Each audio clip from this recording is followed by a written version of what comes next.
భారతదేశంలో ముస్లింస్ ఎవరు లేరా? ఎంత మంచి ఉన్నారా కొందరు, ధర్మంగా ఉంటుర్రా వాళ్ళు. అరే ఇరాన్ మీ అయ్యదా, పాకిస్తాన్ నీ అమ్మదా? వానికి ఇరాన్ నచ్చలేదు, ఇరాన్ గురించి అటు పోస్టులు పెట్టిండు. అట్లయితే హిందువుని చంపేస్తారా మీరు? అంటే మీకు ఏ హక్కు ఉందనరా మీకు? అంటే ఏదైనా పోస్టులు పెడితే మిమ్మల్ని అడగన్నా, ఏ ముస్లిం బాయ్స్ నేను ఈ పోస్ట్ పెడుతున్నా అని చెప్పేసి హిందువులు మిమ్మల్ని అడగన్నా?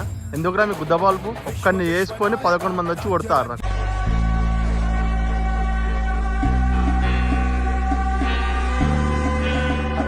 అంత విపరీతంగా కొడతారా వాడిని? వాడు కూడా మనిషే గారా? అంటే చట్టం ఏమన్నా మీ చుట్టరేక మారా?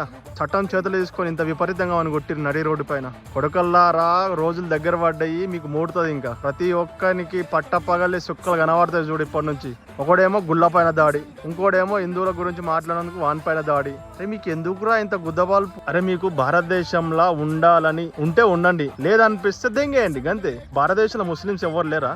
ఎంత మంచి ఉన్నారా కొందరు, జెన్యున్ ఉన్నారా కొందరు, అయితే ధర్మంగా ఉంటుర్రా వాళ్ళు. ఇట్లా మీ లెక్కలు సెక్యులర్ గా ఉండి పాకిస్తాన్ కి సపోర్ట్ ఇచ్చుకుంటా, ఇరాన్ కి సపోర్ట్ ఇచ్చుకుంటా ఉంటలేరు వాళ్ళు. జెన్యున్ ముస్లింస్ కూడా ఉన్నారు ఇండియాలో. వాళ్ళ మొడయ్య గుర్రా ఇంత సిగ్గుశరం వస్తుంది చూతే లాంటి కొడుకులారా. జై హింద్, జై భారత్, జై శ్రీరామ్.